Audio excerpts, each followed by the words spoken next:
Programme nan te monté pour moun la ville te joindre 3000 gouttes. Et moun en dehors te joindre 2000 gouttes. Jodi a, moi prends décision pour tout moun joindre 3000 gouttes parce que pas de différence entre moun en dehors et moun la ville.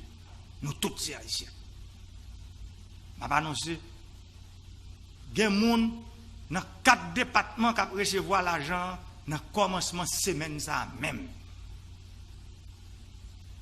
M'a demandé premier ministre là pour le voyer on dit à pas sous groupe moun sa yo là c'est pour peuple là. OK, président Jovenel Moïse, ou retourner avec promesse. Ça, l'argent moun a jwenn nan, qu'on a dit 3000 gouttes. Comme disons bagay. 3000 gouttes à chaque caille ou à chaque moun, n'ta rien comprendre.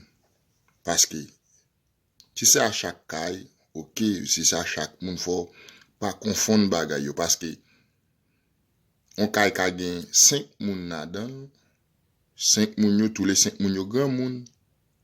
Est-ce que c'est chaque moun sa yo k'ap jwenn 3000 gouttes là ou pas fait différence là ou juste dit chaque moun 3000 gouttes même gen connaît son menti wa bay.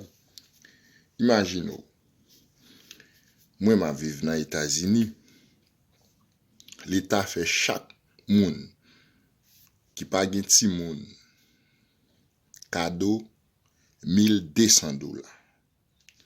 Sou gen ti moun chaque ti moun à $500. Ouais.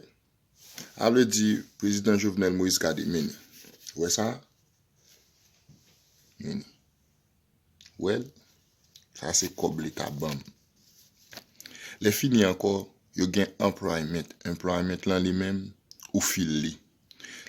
Ou claim ni chaque semaine. Yo bo kob, ba besoin de combien kob yo bay chaque semaine. Mais ti so di a, même lem ta convertil kob pour kob nan côté mia yo pas bon moun. Li plus. Suspend bay menti, président Jovenel Moïse. Ou fait trop promesse ak peuple, ou fait peuple a trop abi. Il est li temps pour changer mentalité ou. Ou e promesse ou fait a moun ki ka jwenn kob ça, gen lay moun na kay ou moun bo la kay ou. C'est pas tout moun bo la kay ou.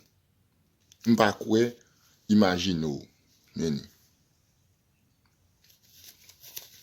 well, kob l'état bon. La dan, m'voye bay zami, famille, petit moins. Mais président Jovenel Moïse, qui le wa bay peuple là on souffre. M'pa dit pour aller, mais si s'pan bluffer peuple ak belle promesse, de pour fin font on radot, ou vin avec belle parole douce pour faire peuple la douce parce que ouais nan sa yo kwe.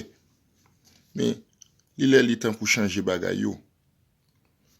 Gen malheureux qui pas même toucher $1 même dans kob sordi a. Qui pas même jwenn 1000 gouttes même, aller voir 3000 gouttes. Ou dit tout moun ret la kay yo, pas prendre la ri. Moun yo pas travailler, pas faim. Ou yo dit 3000 gouttes. Ou bay chaque moun. Et tandis que yo pas même jwenn 3000 gouttes la même. Ça 3000 gouttes ka fait pour yon moun pendant un mois on s'en pas connaît. Si spend by peuple a menti men. Shit man.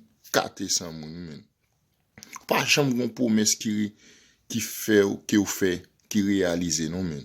Toujours menti yo men. Shit man. Ah mon cher, bon son nèg qui sorti dans misère dans grand gou qui te kon dormi grand gou, lever grand gou et puis pour qu'on ait mas peuple là dans état yo ya et pour faire moun abi ça men. Oh. Ah mon cher. Même ak sal pas même égal non men. Ah mon cher. Faut bay menti trop men. Non.